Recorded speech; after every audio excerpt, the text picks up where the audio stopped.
नमस्कार विद्यार्थी मित्रांनो, मी सचिन अतकरे इन्फिनिटी अकॅडमीच्या प्लॅटफॉर्मवर आपणा सर्वांचं मनापासून स्वागत करतो।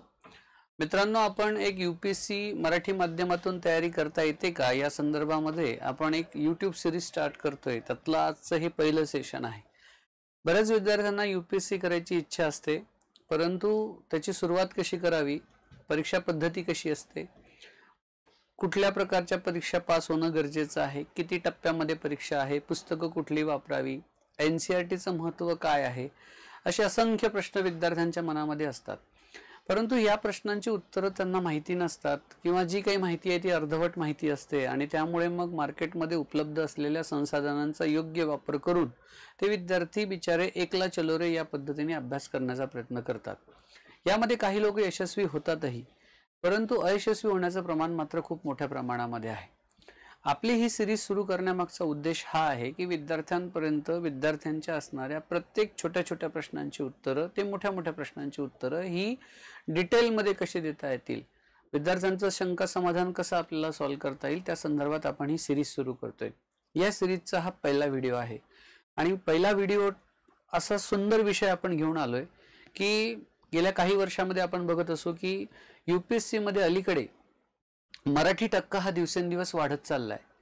पूर्वी असं नव्हतं, म्हणजे 2012च्या आधीचे जर आपण रिझल्ट बघितले आणि आता गेल्या 10 वर्षातले जर रिझल्ट आपण बघितले तर असं दिसेल की मराठी टक्का हा या यूपीएससी मध्ये दिवसेंदिवस वाढताना दिसत आहे।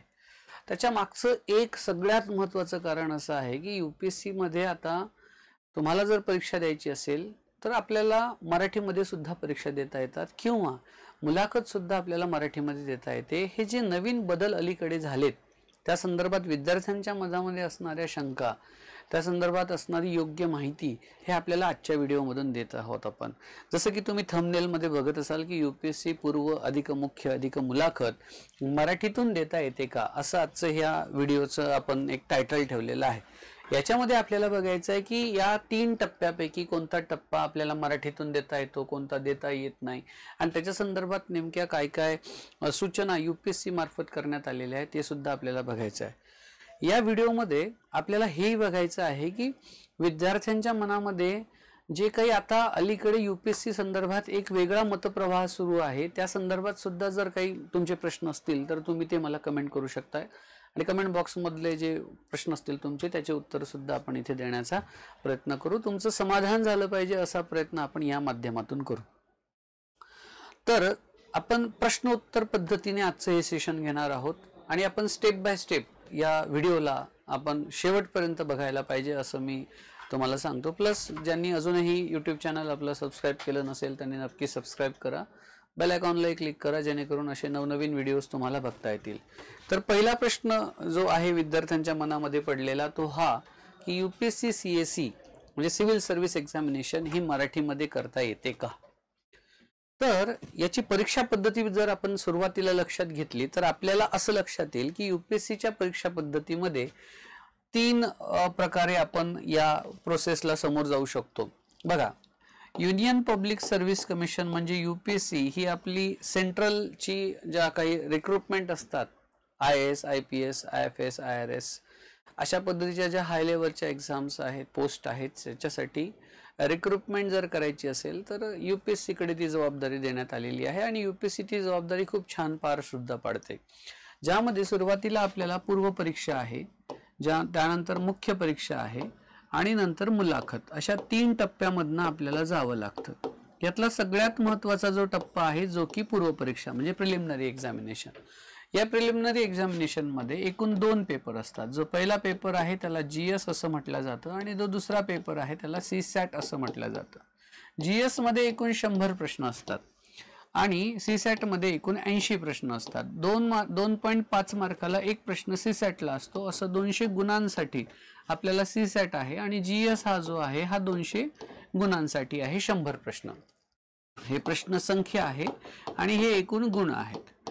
परंतु यामध्ये लक्षात घेण्यासारखा गोष्ट ही आहे की यामध्ये सीसॅट हे क्वालिफाईंग आहे, म्हणजे जर याच्यामध्ये आपल्याला 66.66 म्हणजे नियर अबाउट 67 मार्क जर आपल्याला पडले तर आपला पहिला पेपर जो आहे तो चेक केला जातो आणि पहिल्या पेपरवरनं आपलं क्वालिफाईंग होते की आपण मेन्ससाठी पात्र आहोत की नाही आहोत।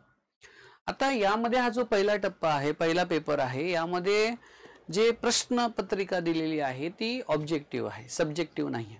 म्हणजे एक प्रश्न आणि खाली 4 पर्यायी उत्तरे.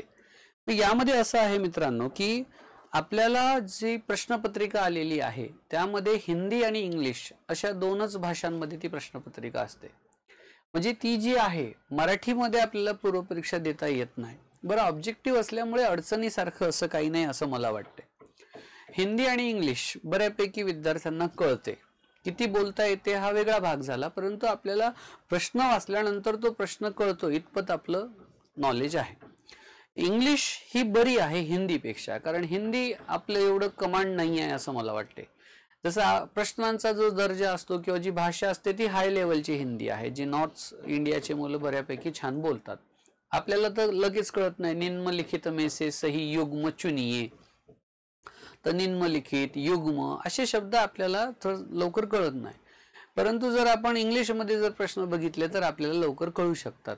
त्यामुळे जर आपल्याला हिंदीमध्ये अडचण येत असेल प्रश्न समजून घेताना, तर आपण इंग्रजीमधला जो प्रश्न आहे तो सुद्धा तिथे आपण बघू शकतो, टॅली करू शकतो आणि आपण योग्य उत्तर जर आपल्याला माहित असेल तर आपण तो पेपर सोडवण्यात काही अडचण आहे असं मला वाटत नाही.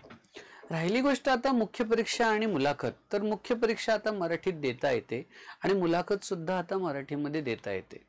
त्यामुळे जर आपल्याला UPSC CSE ची तयारी करायची असेल, बरं, ज्याचा फायनल कट ऑफ लिस्ट जे लागणार आहे म्हणजे अंतिम निवड यादीमध्ये येण्यासाठी आपल्याला ज्या मेन पायऱ्या आहेत त्या आहेत मुख्य परीक्षा आणि मुलाखत.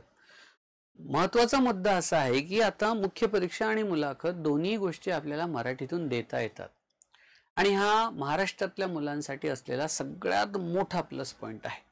मला एक सांगा की मराठीमध्ये जर आपल्याला उत्तर लिहायला झाली, जे की आपली मराठी भाषेवर कमांड आहे बऱ्यापैकी असं आपण समजूया, तर आपल्याला उत्तर हे मुद्देसूद लिहावे लागतील, व्यवस्थित लिहावं लागेल. भाषेवर आपलं कमांड असल्यामुळे आपण बऱ्यापैकी जे अपेक्षित उत्तर आहे त्या अर्थातच त्यासाठी आपण अभ्यास केलेला असावा, त्या विषयाचं संबंधित विषयाचं नॉलेज आपल्याला असावं. फॉर एक्झाम्पल याच्यामध्ये जी परीक्षा पद्धती आहे यामध्ये इंग्लिश हा एक कंपल्सरी सब्जेक्ट आहे मुख्य परीक्षेला आणि दुसरा जो आहे तो 22 भारतीय भाषांपैकी कुठलीही एक भाषा आपण निवडू शकतो. जसं की इथे आपण महाराष्ट्रातल्यातून मराठी, हे दोन्ही पेपर प्रत्येकी 300 गुणांचे आहेत, परंतु हे क्वालिफाईंग आहेत. म्हणजे यामध्ये तुम्हाला जर 75 मार्क्स जर मिळत असतील तर तुमचे इतर जे पेपर आहेत ते तुमचे चेक होतात. यामध्ये जो पेपर क्रमांक 1 आहे तो एसे आहे. काय आहे? एसे. यानंतर जो पेपर क्रमांक 2 आहे त्याला GS1 असं म्हणतात. जो पेपर क्रमांक 3 आहे, पेपर क्रमांक 4 आहे आणि पेपर क्रमांक 5 आहे, ज्याला असे नाव इथे दिलेले आहे.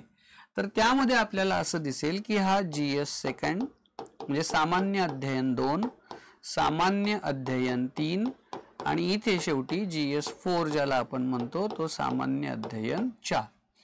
आता यामध्ये हे प्रत्येकी पेपर 250 गुणांचे आहेत. किती गुणांचे आहेत? 250. या व्यतिरिक्त आपल्याला एक ऑप्शनल सब्जेक्ट निवडावा लागतो. या ऑप्शनल सब्जेक्ट मध्ये म्हणजे जो वैकल्पिक विषय आहे, या वैकल्पिक विषयाचे 2 पेपर होतात, पेपर 1 आणि पेपर 2. समजा एखाद्याचा विषय आहे PSIR किंवा हिस्ट्री म्हणजे political science and international relation असा त्याचा विषय, किंवा इतिहास कोणी घेतला असेल किंवा जिओग्राफी घेतलं असेल तर त्याचे 2 पार्ट इथे होतात जे प्रत्येकी 250 गुणांचे आहे. म्हणजे जर वैकल्पिक विषयाचा विचार केला तर ते 250 गुणांचे आहे. मुख्य परीक्षा ही अशा पद्धतीने होते. मला सांगण्याचं हे आहे या माध्यमातून की मुख्य परीक्षेचे हे जे पेपरचे माध्यम आहेत हे आपण मराठीमधून आता देऊ शकतो. जसं GS1 मध्ये आपल्याला हिस्ट्री आणि जिओग्राफी आहे 250 गुणांसाठी, मग आपण त्याचं उत्तर लिहिण्याचं जे माध्यम आहे ते मराठी आपण घेऊ शकतो. पूर्वी असं नव्हतं. पूर्वी एक तर हिंदीमध्ये लिहा किंवा इंग्लिशमध्ये लिहा अशा पद्धती होती.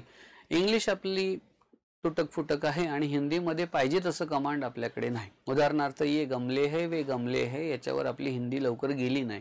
हिंदीवर जसं हिंदी सायडर लोकांचं खास करून कमांड असते तेवढं हिंदी आपल्याला फ्रिक्वेंटली किंवा फ्लुएंटली महाराष्ट्रातल्या लोकांना बोलायला थोडीशी अडचण जाते. आता एक चांगली गोष्ट आहे की हे जे विषय आहेत हे आता आपण मराठीमध्ये छानपैकी लिहू शकतो. आता शेवटचा जो मुद्दा याच्यामध्ये होता मुलाखत. मुलाखत सुद्धा आता मराठीमध्ये देऊ शकतो, त्याच्यावर आपण चर्चा करूच. म्हणजे इन शॉर्ट जर सांगायचं झालं तर पूर्व परीक्षा ही इंग्लिश आणि हिंदीमध्येच पर्यायी भाषेमध्ये आपल्याला द्यायची आहे जे की ऑब्जेक्टिव्ह आहे, परंतु मुख्य परीक्षा ही सब्जेक्टिव्ह आहे. वर्णनात्मक पद्धतीने आपल्याला उत्तर लिहायचे असतात आणि मुलाखत सुद्धा आपल्याला मराठीमध्ये आता देता येते. आता अजून मुलांच्या मनामध्ये असा प्रश्न असू शकतो या संदर्भामध्ये की मुख्य परीक्षा मराठीतून देता येते का? खास करून तो हो, मुख्य परीक्षा मराठीतून देता येते आणि त्याचे जे विषय आहे त्याच्यावर मी आत्ताच तुमच्यासोबत चर्चा केली. मराठीतून जर आपल्याला मुख्य परीक्षा जर देता आली तर 1750 गुणांची ही परीक्षा आहे. किती? 1750 गुण. 275 गुण हे मुलाखतीसाठी आहे. असं एकूण 2025 गुणांपैकी आपल्याला मार्क्स घ्यायचे आहेत. जर आपण 1000 प्लस तिथे जर स्कोअर करत असू तर आपल्या निवडीची शक्यता ही जास्त असते. मग ते 1100 असतील, 1200 असतील, या रेंजमध्ये गुण सरासरी मिळतात विद्यार्थ्यांना ज्यांना पोस्ट पाहिजे. आता मला एक सांगा की तुमचं GS 1 2 3 4 एकदम छान आहे. इतिहास, भूगोल, राज्यशास्त्र तुमचं छान आहे, विज्ञान तंत्रज्ञान तुमचं छान आहे, त्यानंतर अर्थव्यवस्था तुम्ही छान तयारी करता आणि वैकल्पिक विषय जो तुम्ही निवडलेला आहे, तर आपण याच्यावर एक सेपरेट व्हिडिओ सुद्धा बनवणार आहोत की वैकल्पिक विषय कोणकोणते असतात आणि कोणता वैकल्पिक विषय हा निवडायला पाहिजे, आपण त्याच्यावर पण चर्चा करणार आहोत. आपला एक सेपरेट व्हिडिओ पण लवकर येणार आहे ज्यामध्ये आपण सांगणार आहोत की एसेची तयारी कशी करतात, निबंधाची तयारी कशी करतात. आपल्या व्हिडिओमध्ये ही पण सिरीज असणार आहे की हिंदूचं महत्त्व काय आहे किंवा पेपर वाचण्याचं महत्त्व काय जे आपल्याला पेपरमध्ये येणार आहे. ओव्हरऑल हे सगळं जर कंटेंट मराठीमध्ये व्यवस्थित सध्या उपलब्ध आहे, खूप छान उपलब्ध आहे. जर हे मराठीमधलं कंटेंट जर आपण व्यवस्थित वाचलं, याची जर व्यवस्थित प्रॅक्टिस केली तर आपल्याला छान लिहिता येते. मुख्य परीक्षेचं वैशिष्ट्य काय माहित आहे? तुमचं दर्जेदार लिखाण आवश्यक आहे इथे. त्यामुळे लिखाणावर तुमची किती कमांड आहे, तुम्ही किती कारण इथे शब्द मर्यादा आहेत मित्रांनो, लक्षात घ्या. 150 शब्दामध्ये लिहायचं आहे, 250 शब्दामध्ये लिहायचं आहे, तर टू द पॉइंटच लिहावं लागेल. बरं, याच्यामध्ये अजून एक गोष्ट तुम्हाला सांगायची आहे की UPSC ची जी परीक्षा आहे तशीच परीक्षा आता 2025 पासून MPSC ची सुद्धा होणार आहे. त्यामुळे एक तुमचा बेनिफिट असा आहे की जे विद्यार्थी UPSC ची आतापर्यंत परीक्षाची तयारी करत होते, फक्त UPSCच करत होते, ते विद्यार्थी आता मोठ्या संख्येने MPSC राज्यसेवा सुद्धा देणार आहे आणि त्यांना कुठे ना कुठे मनासारखी एक तरी पोस्ट मिळणार आहे जी त्यांच्या मनाजोगी आहे. समजा IAS ला नाही झालं असेल एखाद्या विद्यार्थ्याचं, पण त्याला रेव्हेन्यू डिपार्टमेंटच खूप छान आहे, आवडते, त्याला आवड आहे त्या ठिकाणी काम करायची, तर राज्यसेवेतून तो ॲटलिस्ट डेप्टी कलेक्टर तरी काढू शकतो, एक पोस्ट छान त्याला मिळू शकते. तर तशाच पद्धतीचं दर्जेदार लिखाण त्यांनी MPSC मध्ये सुद्धा कॅरी फॉरवर्ड केलं, ते पुढे जर लिहिलं तर. त्यामुळे मुख्य परीक्षा लिहित असताना, त्याची उत्तरं लिहित असताना आपलं वाचन हे प्रचंड दांडगं पाहिजे. फक्त मार्केटमध्ये उपलब्ध असलेली पुस्तकं वाचून होणार नाही, तर तुमचं अवांतर वाचन किती आहे ते सुद्धा महत्त्वाचं ठरते. मग त्यामध्ये तुम्ही काही वृत्तपत्रांचं वाचन करत असाल, काही मासिकं तुम्ही वाचत असाल, काही इयरबुक्स तुम्ही वाचत असाल, तुम्ही काही व्हिडिओज बघत असाल ज्यामध्ये चर्चा वगैरे होत असेल, चर्चासत्र असतील, डिबेट्स असतील. जसं की अलीकडे खूप ज्वलंत विषय सध्या सुरू आहे, महाराष्ट्रामध्ये सुरू आहे, देशामध्ये सुरू आहे आणि जगामध्ये सुरू आहे. आपण एक उदाहरण घेऊ जगातल्या बाबतीत की रशिया आणि युक्रेनच्या संदर्भात सध्या जे काही सुरू आहे, दोन्ही देशांमध्ये युद्धजन्य परिस्थिती निर्माण झालेली आहे.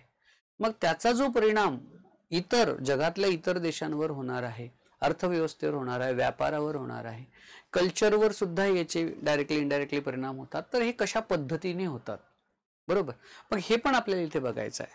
आता इथे मुद्दा आहे युद्ध, मग युद्धाच्या संदर्भात आपल्याला वाचायचं आहे. मग इथे GS 4 मध्ये अजून एक विषय आहे नीतिशास्त्र, है ना, इथिक्स अँड इंटिग्रिटी. मग इथे तो पण विषय आपल्याला चर्चेला, कारण इथे इथिक्स अँड इंटिग्रिटी मध्ये आपल्याला केस स्टडी सुद्धा आहे. मग केस स्टडी म्हणून तिथल्या परिस्थितीवर एखादा मुद्दा आपल्याला चर्चेला जाऊ शकतो पेपरमध्ये GS 4 मध्ये, जो की 250 गुणांसाठी आहे. GS 5 ज्याला, GS 4 जो की पेपर क्रमांक 5 आहे. मग आता मला एक सांगा, एक असा मुद्दा तुम्ही सध्या जो वाचलाय, तुम्हाला समजेल अशा मराठी भाषेमध्ये वाचलाय, त्याच्याशी रिलेटेड तुम्ही खूप सारं कंटेंट सुद्धा गोळा केलं, ते मराठीमधलं कंटेंट आहे जे तुम्हाला चांगलं कळतं, तर ते पाठांतर करायची गरज नाही.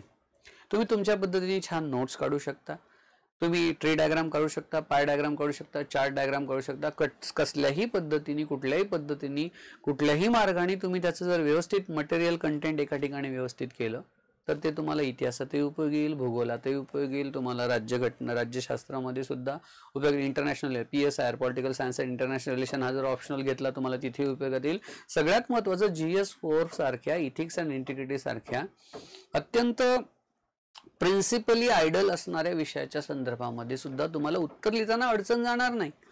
आणि तो हे जर आपला जर प्रत्येक विषयावर एका टॉपिकला वाचल्यामुळे जर प्रत्येक विषयातले जर गुण आपले वाढत असतील, प्रत्येक पेपरमधले गुण वाढत असतील, तर हे सोने पे सुहागा आहे असं मला वाटतंय. त्यामुळे आपण जर व्यवस्थित तयारी केली आणि खरंच मनापासून जर आपण उतरलो, उगीच तो अधिकारी झाला म्हणून मला अधिकारी व्हावं असं वाटते असं नाही. आपलं स्वतःचं एक स्वप्न आहे. बघा, कोणी बघितलं स्वप्न? आपण स्वतः बघितलं. काय बघितलं? की मला अधिकारी व्हायचं, आयएस व्हायचं. मग स्वप्न जर आपण बघितलं तर पूर्ण आपल्यालाच करावं लागेल.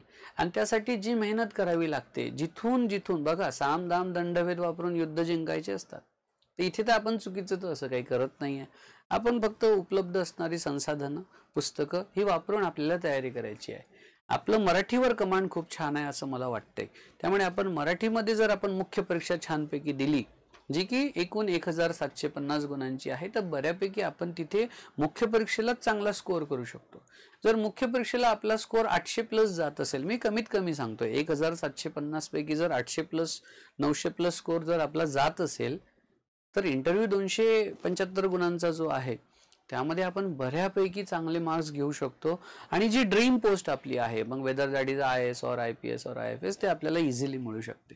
त्यामुळे माझं वैयक्तिक मत असं सांगतंय की मराठीमध्ये जर तुम्हाला तयारी करायची असेल तर तुम्ही आता सध्या योग्य व्हिडिओ बघत आहात, योग्य प्लॅटफॉर्मवर तुम्ही सध्या आहात. हा व्हिडिओ जर आता तुम्ही बघत असाल तर मराठीतून तयारी करा असं मी तुम्हाला खुल्या मनाने सांगतो. घाबरण्यासारखं काही नाही. तुम्हाला जर अजून काही शंका असतील तर तुम्ही इन्फिनिटी अकॅडमीला इथे येऊ शकता, इथे व्हिजिट करू शकता. इथे एक्सपर्ट फॅकल्टी UPSCच्या अवेलेबल आहेत, ज्यांना या UPSCचा मराठी मीडियम, इंग्लिश मीडियमचा गेल्या 15 ते 20 वर्षाचा अनुभव आहे. आणि असे दर्जेदार लोक जर इथे या प्लॅटफॉर्मवर उपलब्ध असतील तर तुम्ही इथे येऊन नक्की प्रश्न तुमचे जे आहेत ते तुम्ही सोडवू शकता. पुढचा प्रश्न असाही असू शकतो मुलांच्या मनामध्ये की मला सर UPSC करायची आहे, पण UPSCचे मला काही विषय हे मराठीतून आणि काही विषय इंग्रजी भाषेतून देता येतात का? तर बघा, यामध्ये 2 केसेस आहेत, 2 पॉसिबिलिटी आहे. पहिली पॉसिबिलिटी अशी आहे की मुख्य परीक्षेचं माध्यम निवडत असताना एका विद्यार्थ्याने मराठी माध्यम निवडलं, आणि जर मराठी माध्यम निवडत असेल तो विद्यार्थी, तर त्याला ते पेपर इंग्रजी सोडून, म्हणजे जो कंपल्सरी इंग्लिश आहे तो इंग्लिशमध्ये द्यायचाच आहे आपल्याला, इतर विषय तो मराठीतून देऊ शकतो. पण जर त्याचा वैकल्पिक विषय हा सायन्स बॅकग्राऊंडशी रिलेटेड असेल तर, उदाहरणार्थ एखाद्या विद्यार्थ्याने ऑप्शनल घेतला फिजिक्स, किंवा घेतला केमिस्ट्री, किंवा घेतला बायो, किंवा घेतला बॉटनी, किंवा घेतला झू, किंवा घेतला अँथ्रोपॉलॉजी, किंवा घेतला मॅथमॅटिक्स, ओके, तर मग असे जे विषय आहेत हे तर इंग्रजी भाषेतूनच असणार ना. मग काही विषयाला तो मराठीमधून देऊ शकतो, ते निवडू शकतो. म्हणजेच कुठलं?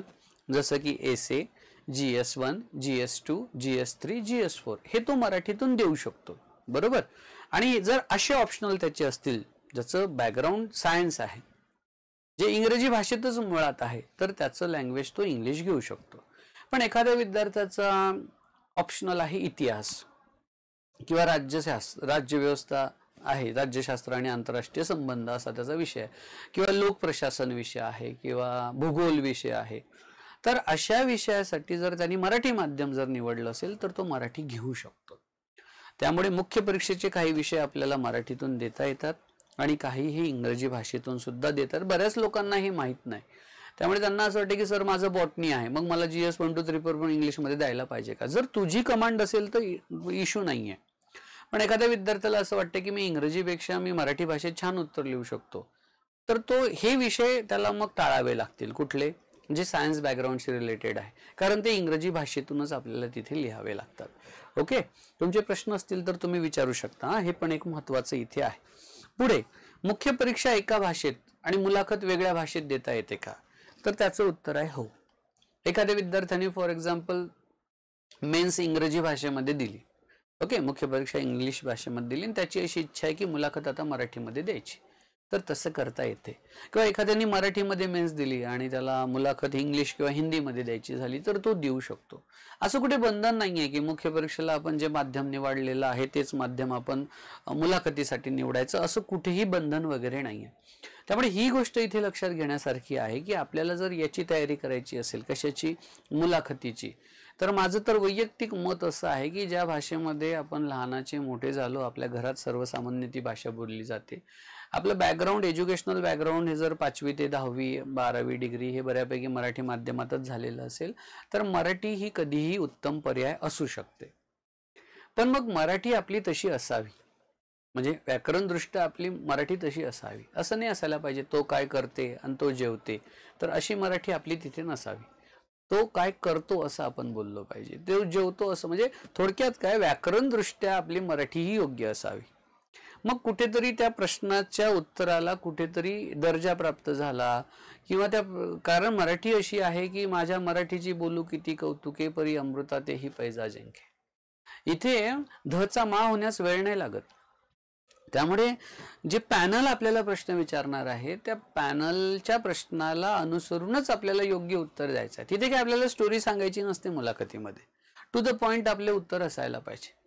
उदाहरणार्थ एखाद्या मुलाला प्रश्न विचारला की तुम्ही 2012 पासून UPSCची तयारी करताय, की तर तुम्हाला एवढा वेळ का लागला, एवढे अटेम्प्ट तुम्ही का घेतले, एवढं लेट तुम्ही का इंटरव्ह्यू पर्यंत पोहोचले, असं विचारू शकतात. मग त्यांनी कथा नाही सांगायची आपल्या आयुष्याची, त्यांनी मुद्देसूद उत्तर द्यायचं की मधल्या पिरियडमध्ये तो कुठे जॉब करत असेल, किंवा मध्ये त्यांनी ठरवलंच नाही की मला घरी काही एखादी घटना घडली असेल. तर इन शॉर्ट जेवढं मुद्देसूद, माझा शब्द लक्षात घ्या, मुद्देसूद जेवढं बोलता येईल त्याला तेवढं बोलता आलं पाहिजे. कारण इथे अटेम्प्टची मर्यादा आहे, असं नाही की तुम्ही किती देऊ शकता. ओपन कॅटेगरीसाठी काही मर्यादा आहेत, आपण त्याच्यावर पण एक वेगळा व्हिडिओ बनवणार आहोत की कुठल्या कॅटेगरीला साठी आपण किती मर्यादा आहे, त्याचा पण आपला एक सेपरेट व्हिडिओ आपण बनवूच. आणि तुम्ही पण कमेंट बॉक्समध्ये कमेंट करून सांगा की तुम्हाला कुठल्या विषयाची आवश्यकता आहे, कुठल्या कंटेंटवर व्हिडिओ बनवावं असं तुम्हाला वाटत असेल तर तुम्ही ते नक्की कमेंट बॉक्समध्ये करा. आपण त्याच्यावर सुद्धा व्हिडिओ सिरीज स्टार्ट करू. कारण इन्फिनिटी अकॅडमीचा एक उद्देशच तो आहे की ग्रामीण गरजू विद्यार्थ्यांपर्यंत, होतकरू विद्यार्थ्यांपर्यंत आपल्याला दर्जेदार कसं ज्ञान पोहोचवता येईल, हा त्याच्या मागचा उद्देश आहे. तर तुम्हाला कळालं असेल की मुख्य परीक्षेच्या संदर्भात आणि मुलाखतीच्या संदर्भात आपल्याला उत्तर कसं आपण तिथे कव्हर करू शकतो. पुढे आहे की पूर्व आणि मुख्य परीक्षेचे पेपर कोणत्या भाषेमध्ये असतात. मी पूर्वच्या संदर्भात तर बोललोच तुम्हाला व्हिडिओमध्ये, काय की पूर्वमध्ये इंग्रजी आणि हिंदी भाषेमध्ये प्रश्नपत्रिका असतात, बरोबर, हे लक्षात घ्या बरं का. की वर इंग्रजी पेपर म्हणजे एका साईडला इंग्लिश आणि एका साईडला हिंदी, ट्रान्सलेशन असतं त्याचं, तुम्ही त्यातून तो पूर्व परीक्षेचा पेपर देऊ, तो ऑब्जेक्टिव्ह आहे, त्यामुळे एवढी अडचण येणार नाही. पण आता मुख्य परीक्षेमध्ये समजा मी मुख्य परीक्षेला गेलो आणि मी माध्यम जे आहे उत्तर लिहिण्याचं ते मराठी लिहिलं, तर मग प्रश्न असा आहे की मुख्य परीक्षेचा जो पेपर आहे, क्वेश्चन पेपर आहे, तो नेमका कोणत्या भाषेमध्ये असतो. तर मित्रांनो, तो मराठी भाषेत नसतो. पहिली गोष्ट, जो पेपर आहे तो हिंदी आणि इंग्रजीमध्येच असतो.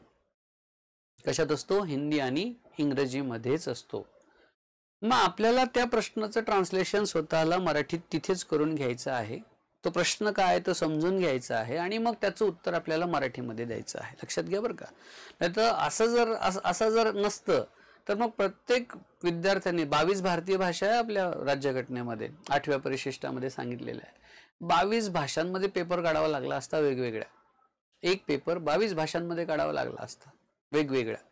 समजा एखाद्या विद्यार्थ्याचं तमिळ आहे, एखाद्याचं तेलुगू आहे, एखाद्याने कन्नड घेतलंय, एकाने गुजराती घेतलंय, एकाने पंजाबी घेतलंय, तर मग त्या भाषेमध्ये पेपर काढावं लागेल. तसं नाही व्हावं म्हणून पेपरचं जे माध्यम ठेवलेलं आहे ते इंग्रजी आणि हिंदीच ठेवलेलं आहे. भलेही तुम्ही उत्तर हे मराठीमध्ये मुख्य परीक्षेचे देऊ शकता, पूर्व परीक्षेमध्ये तसा काही प्रश्न येत नाही, कारण आपल्याला काही लिहायचं नाहीये. ती MCQ बेस परीक्षा आहे, ऑब्जेक्टिव्ह, एक प्रश्न 4 पर्याय. त्यामुळे हिंदी आणि इंग्रजीमध्येच पेपर असणार आहे, त्याचे 4 पर्याय सुद्धा तसेच असणार आहे. त्यामुळे या प्रश्नाचं उत्तर सुद्धा तुम्हाला कळालं असेल. ओव्हरऑल मी जे प्रश्न घेतलेत हे जनरल प्रश्न आहेत. याच्यावर पण आपण आत्ताच थोड्या वेळापूर्वी चर्चा केली की मुलाखती मराठीमध्ये देता येते का, आणि याचा सगळ्यात जास्त फायदा अलीकडे महाराष्ट्रातल्या मुलांनी मोठ्या प्रमाणात घेतला. म्हणून अलीकडे जे काही रिझल्ट लागलेत, जे काही मुलांनी माध्यम निवडलं होतं मुलाखतीसाठी ते खूप छान निवडलं होतं, मराठी. उदाहरणार्थ आपल्याकडे 5 वेगवेगळे भौगोलिक प्रदेश आहेत, ज्यामध्ये कोकण असेल, पश्चिम महाराष्ट्र असेल, खानदेश, विदर्भ आणि मराठवाडा. तर प्रत्येक ठिकाणी बोलीभाषा वेगळी आहे. प्रमाण भाषा आपली सारखी असेल तरी बोलीभाषा वेगळी आहे. मग विदर्भातला एक विद्यार्थी इंटरव्ह्यूसाठी गेला, मुलाखतीला गेला आणि त्याला प्रश्न विचारला की you are belong from Vidarbha, Maharashtra, वहाँ पे फार्मर्स सबसे ज़्यादा सुसाइड करते, तो what are the reason behind that. विचारला एखादा प्रश्न की तुम्ही विदर्भातून आहात आणि तुमच्या भागामध्ये शेतकरी आत्महत्या हा एक खूप मोठी समस्या आहे, तर त्याच्या मागची कारणं काय काय आहेत आणि त्याच्यावर तुम्ही काय उपाययोजना सुचवाल, असा जर प्रश्न विचारला आणि त्या विद्यार्थ्याचं माध्यम जर मराठी नसेल, मुलाखतीचं हिंदी आणि इंग्लिश असेल, तर इंग्लिशवर त्याची पाहिजे तशी उदाहरणार्थ कमांड नाही आहे, त्यामुळे तो तुटक मुटक हिंदी बोलतोय कशी तरी, इंग्लिश तर येतच नाही, हिंदी बोलत असेल तर त्याची हिंदी तेवढी खास नसेल ना. तो काय म्हणेल, वैसे तो हमारे शेतकरी आत्महत्या करते हैं लेकिन उसके अलग अलग कारण है. तर अशी भाषा नाही चालत ना. शेतकरी नाही म्हणावं लागेल, त्याला किसान म्हणावं लागेल, बरोबर ना. मग हिंदी मधले प्रॉपर व्होकॅब्युलरी त्याला येणं गरजेचं आहे, म्हणजे त्याची हिंदी तशी छान असेल. जसं आपण बघितलं की नॉर्थ इंडियामध्ये जर गेलो तर ते खूप छान हिंदी बोलतात. तसं आपल्या महाराष्ट्रामध्ये मेरा नाम सचिन आहे, तेरा क्या आहे असं बोलतात. तिकडे तसं नाही. तिकडे एवढं छान बोलतात ना मित्रांनो कि हमारा नाम सचिन है, आपका नाम क्या है, इस विषय के बारे में हमारा ऐसा एक ओपिनियन है, हमें ऐसा लगता है, हमारा ये ख्याल है, हम ये सोचते हैं आपके बारे में. म्हणजे किती छान वाटतं ना ऐकताना. आणि आपलं कसं ते मैं ये सोचता हूँ तेरे बारे में, तो दिस इज नॉट गुड. त्यामुळे हिंदी आपली तेवढी फ्लुएंट नाही आहे. मराठी मात्र आपण तेवढं छान बोलू शकतो. भलेही आपण विदर्भातले आहोत, भलेही आपण वऱ्हाडी भाषा बोलत असू, भलेही आपण खानदेशातले आहोत, आपण अहिराणी भाषा बोलत असू, तरी सुद्धा जेव्हा आपण मुलाखतीला जातो तेव्हा आपण तिथे प्रमाण भाषेतली मराठी बोलून छान उत्तरं देऊ शकतो. जसं की त्याला विचारलं की विदर्भातल्या शेतकऱ्यांच्या आत्महत्या संदर्भात तुझं मत काय, त्याच्या मागची कारणं काय. मग तो सांगू शकतो, हो सर, आमच्याकडे आत्महत्या हा एक ज्वलंत विषय आहे आणि त्याच्या मागची कारणं सुद्धा खूप आहे. विदर्भातली शेती ही मुख्यतः पावसाच्या पाण्यावर अवलंबून आहे, त्यामुळे निसर्ग चक्र जसं फिरते तसं शेती उत्पन्न त्याच्यावर अवलंबून आहे. मग शेतकऱ्यांमध्ये जसं पश्चिम महाराष्ट्रामध्ये पावसाचं मुबलक प्रमाण आहे, जलसिंचनाच्या सोयी आहेत, नद्यांचं छान इथे जोड प्रकल्प आहे, कालवे आहेत, सांडवे आहेत, धरणं आहेत, तेवढा विकास तिकडे नाही आहे. त्यामुळे खरीपावर आधारित शेती तिकडे मोठ्या प्रमाणामध्ये आहे सर. आणि खरीप जसं की आता बघितलं असेल तुम्ही, हा व्हिडिओ जेव्हा बघत असाल तेव्हा सध्या विदर्भ मराठवाड्यामध्ये खूप मोठ्या प्रमाणात पाऊस पडत आहे. मध्यंतरी पाऊसच गायब झाला होता. आता एवढा पाऊस येतोय की जी पिकं आहे ती जवळपास हातची गेलीत. मग त्याला दुबार पेरणी करावी लागते, त्याला तिबार पेरणी करावं लागते. तर तो कर्जाच्या चक्रामध्ये, दुष्टचक्रात अडकतो, सावकाराचं कर्ज त्याच्यावर येतं आणि मग त्यातून त्याला नैराश्य येतं, त्याच्या फॅमिली प्रॉब्लेम्स त्याला असतात. असं तुम्ही छान मराठीमध्ये समजून सांगू शकता. म्हणजे असं नाही की तुम्ही काहीतरी खोटं बोलत आहात, तुम्ही एक वस्तुस्थिती जी आहे त्या प्रश्नाच्या संदर्भात तुम्ही तिथे सांगू शकता. किंवा मुलाखतीमध्ये आपण दुसरा एखादा प्रश्न घेऊ. उदाहरणार्थ प्रश्न विचारला की सध्या भारतीय तरुणांच्या मनामध्ये सध्या काय सुरू आहे, तुमचं मत काय, विचारला मुलाखतीमध्ये प्रश्न. तर तुम्ही तिथे स्पष्ट बोलणं अपेक्षित आहे की सध्या भारतीय तरुण काय विचार करत आहे, काय विचार करत आहे सध्या भारतीय तरुण, की सध्या समाजात काय चाललंय, बरोबर, सध्या रोजगाराच्या संदर्भात त्यांच्या मनात काय चाललंय, महिला अत्याचाराच्या संदर्भात ते काय विचार करत आहे, समाजामध्ये जे अलीकडे क्राईम वाढत चाललंय त्याबद्दल ते काय विचार करत आहेत. म्हणजे भारतीय तरुण काय विचार करताय सध्या, ते पबजी, यूट्यूब, इन्स्टा याच्यात अडकलेले आहेत का, किंवा त्यांना समाजाबद्दल काही आत्मीयता आहे का, त्यांना स्वतःच्या करिअर बद्दल तरी काळजी आहे का, त्या संदर्भात ते काही करत आहेत का, समाजात जे चांगलं चाललंय त्याला ते प्रोत्साहन देत आहेत का, जे वाईट चाललंय त्याचा ते विरोध करत आहेत का. तर तुम्हाला या सगळ्या मुद्द्यांना जर व्यवस्थित जर तुम्ही स्पर्श केला मित्रांनो, तर मला असं वाटते की बऱ्यापैकी आपल्याला मुलाखतीमध्ये चांगले गुण मिळू शकतात. मुलाखतीची पहिली गोष्ट एक लक्षात घ्या की मुलाखतीची तयारी एका दिवसात, एका महिन्यात, एका वर्षात होत नाही. रोज आपण कसे वागतो, कसे जगतो, कसे बोलतो, कसे चालतो, कसे आपले मत प्रकट करतो, यावरून मुलाखतीची तयारी होत असते. त्यामुळे मुलाखतीची जेव्हा केव्हा आपण तयारी करत असतो तेव्हा ती तयारी व्यवस्थित होणं गरजेचं आहे. आणि ती कधी होऊ शकते, जेव्हा तुमचं भाषेवर कमांड आहे, प्रभुत्व आहे, आणि मराठी हे त्याच्यासाठी योग्य पर्याय असं मला वैयक्तिकरित्या वाटते. इन्फिनिटी अकॅडमीच्या माध्यमातून आम्ही PSI चे सुद्धा इंटरव्ह्यू घेतो, राज्यसेवेचे इंटरव्ह्यू घेतो, UPSC चे इंटरव्ह्यू घेतो.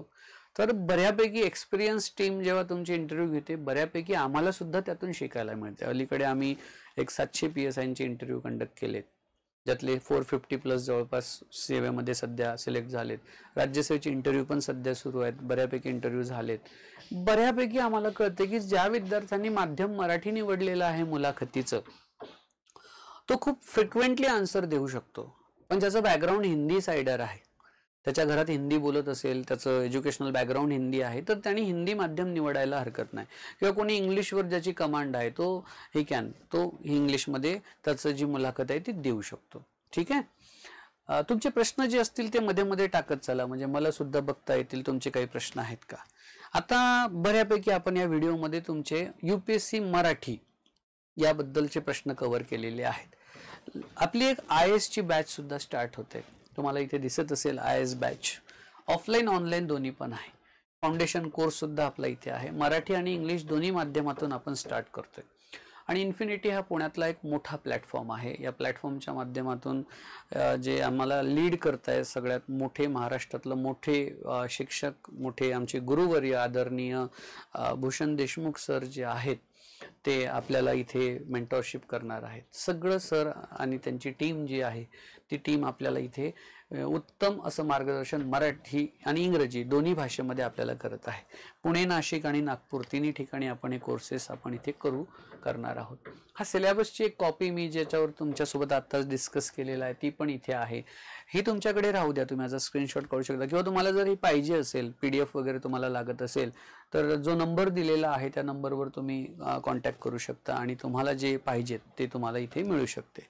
आपण काही ऑप्शनल सुद्धा घेत आहोत आपल्या इथे. कोणते ऑप्शनल इन्फिनिटीमध्ये असणार आहे ते पण तुम्हाला सांगतो. History, public administration, political science and IR, geography, anthropology, Marathi literature, sociology आणि सिव्हिल इंजिनिअरिंग. तर एवढे विषय आपल्याकडे, एक्सपर्ट फॅकल्टीज जवळपास 8 ऑप्शनल सब्जेक्ट्स आपल्याकडे सध्या उपलब्ध आहे. तुम्हाला जर याबद्दल अजून डिटेल माहिती पाहिजे असेल तर तुम्ही ती माहिती घेऊ शकता. ज्या टीम बद्दल मी सध्या बोललो, ज्या रिझल्ट्स बद्दल मी बोलत होतो, तर भूषण सर आपल्यासोबत आहे. भूषण देशमुख सर आमचे गुरुवर्य, तर ते आपल्याला इथे लीड करणार आहेत. खूप एक्सपर्ट फॅकल्टीज आपल्या इथे सगळेचे सगळे अवेलेबल आहे. आणि हे सगळं इन्फिनिटी अकॅडमीचे डायरेक्टर श्री गिरीश खेडकर सर यांच्या मार्गदर्शनाखाली, त्यांच्या नेतृत्वाखाली हा सगळं जे UPSCचं आहे आपण रन करणार आहोत. त्यामुळे ज्या विद्यार्थ्यांना असं वाटते की आपण करायला पाहिजे, तर बेटर लेट दॅन नेव्हर, कधीही न करण्यापेक्षा उशिरा का होईना सुरुवात केलेली बरी असं मला वाटते. रिझल्ट्स तुमच्या समोर आहे. ओके, इथे नंबर्स पण तुम्हाला दिलेले आहेत. जर ह्या सगळ्या PDF तुम्हाला पाहिजे असतील प्रत्येक व्हिडिओच्या, आता मी अशी एक व्हिडिओ सिरीज स्टार्ट केली, त्याचा हा पहिला व्हिडिओ आहे. तर प्रत्येक व्हिडिओ सिरीजच्या PDF तुम्हाला हव्या असतील तरी सुद्धा तुम्ही या नंबरवर मेसेज करू शकता, कॉल करू शकता की आम्हाला हा जो UPSCचा व्हिडिओ झाला याचा सगळा कंटेंट पाहिजे, PDF पाहिजे. आपण अजून एक गोष्ट करणार आहोत, आन्सर रायटिंग. UPSC या परीक्षेमध्ये लेखन कौशल्य सगळ्यात महत्त्वाचं आहे.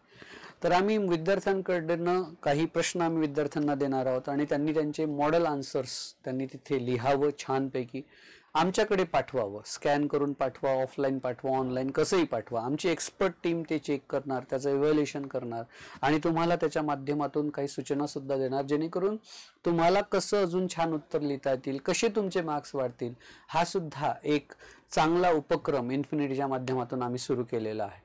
तर त्याची मॉडर्न आन्सर शीटचं एक सॅम्पल तुम्हाला हवं असेल तरी सुद्धा तुम्ही या नंबरला कॉन्टॅक्ट करू शकता, ते तुम्हाला पोहोचून जाईल. ठीक आहे.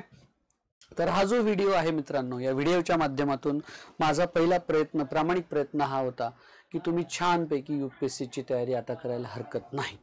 मराठीची एक सगळ्यात मोठी मदत तुम्हाला यामध्ये होणार आहे.